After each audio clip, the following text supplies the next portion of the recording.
You're watching The Big Story with me, Olivia Quay. Remember to subscribe to the Straits Times channel so you never miss an episode.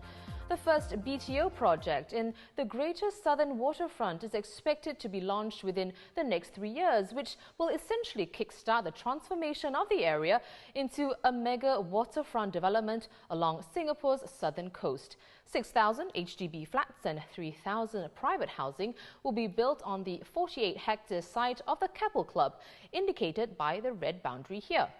Redevelopment works will begin when the club's lease runs out in June, save for a small portion which has its lease extended until next March.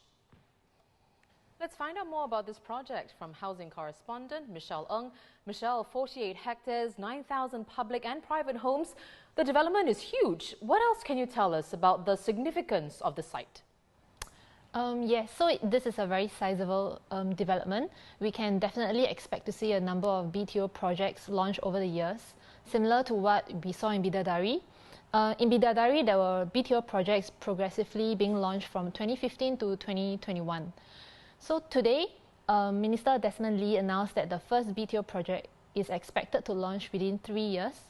This will kickstart the entire transformation for the Greater Southern Waterfront area, which was first announced in 2013. So for context, the Greater Southern Waterfront comprises 30 km of coastline stretching from Gardens by the Bay, East area to Pasir Panjang. So this 48-hectare site is just the beginning of the entire transformation.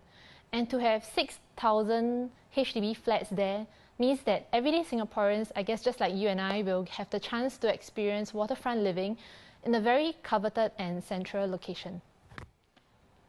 Right, so Michelle, since it will be part of plans for the Greater Southern Waterfront, do you think the HDBs there will fall under the new prime location public housing model? And if so, what are the implications? For example, will they remain affordable? Whether the HDB flats there will be under the PLH model, I think that's a very tricky question to answer. Well, for one, it's a very attractive location that many people, including property analysts, would consider prime. And these are the flats that, the flats in those areas would have very high market values in the future, and they would require significant additional subsidies from the government to keep these flats affordable.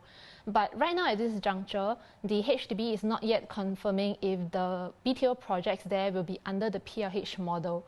Usually we will only know at the point of launch for these projects. But certainly I would say that these flats have very attractive attributes that could qualify them under this model. Regardless, I think these BTO flats will definitely be subsidized in terms of pricing because they are public housing after all. But I think realistically they would likely meet a higher price range comparable to other BTO flats in mature estate. So Minister Desmond Lee had previously said that rental housing will be included in the Greater Southern Waterfront where possible. This is to ensure people from all walks of life will be able to live in such central locations. So actually, I wouldn't be surprised if HDB launches rental units from the get-go from the first BTO projects that's going to be launched within 3 years' time. Oh, very interesting. Well, Michelle, let's talk about the green, how green this development will be. Not only is the Keppel Club making way for this site, it's also located close to Labrador Park and the Southern Ridges, which includes Mount Faber, Telok Blangah Hill, Kent Ridge, as well as Balea Creek. So what new green spaces can we expect to see, and how does it complement the existing park network? Yes, so we can expect to see a lot of new green spaces there. For example, there will be a new Labrador Nature Park network, which will comprise more than 200 hectares of green spaces. There will also be a 500-meter walking and hiking trail in Alexandra Nature Park, which honestly sounds very interesting to me. Within the 48-hectare site where the housing developments will be, there will be 4 new green corridors for future residents to enjoy.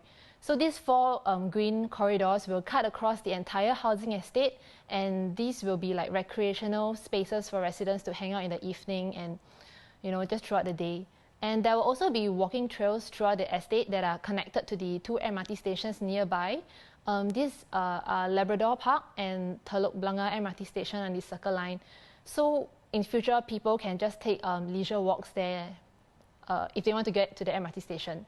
I think in general, we just expect to see a lot of greenery, a lot of parks and open land in the area, because greenery is a very big part of the whole land planning of the estate.